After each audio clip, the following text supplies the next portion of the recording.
Winter has been tough for our local ski resorts and towns. But this weekend, a beloved North Idaho tradition, Extreme SkiJor, is back for its 8th year. Alexandra Cohen-Yards explains how organizers are making it happen and beating the odds this winter.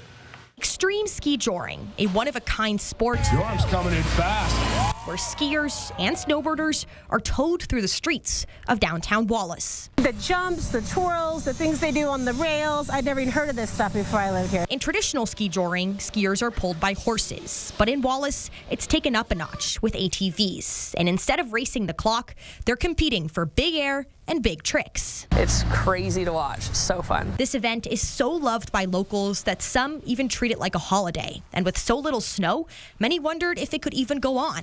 Organizers were determined to make it happen. Normally the city, when it snows, the city takes it to a lot out of town, but they just left it for us this time. Snow were stashed in the shade, so they barely melted. A dump truck collected them from around town, put it onto the course, where groomers did the rest of the work. Now, that whole process only took about an hour more than other years when they've had a lot more snow. Some people in the town tell me they were a little bit worried about whether this event was going to be able to go along as usual, but knowing that it is brings a lot of excitement. So excited that we are able to do that this year. The event has always been special, but this year it matters even more. Times have been slow in the town of Wallace since it normally gets a big influx of skiers heading up to the mountain. We just haven't had the volume, so it's great for everyone's bottom line. Putting on the event is not cheap. It costs nearly $30,000. But organizers say the money it brings into Wallace and smiles it creates make it worth it. This is like the one weekend every year that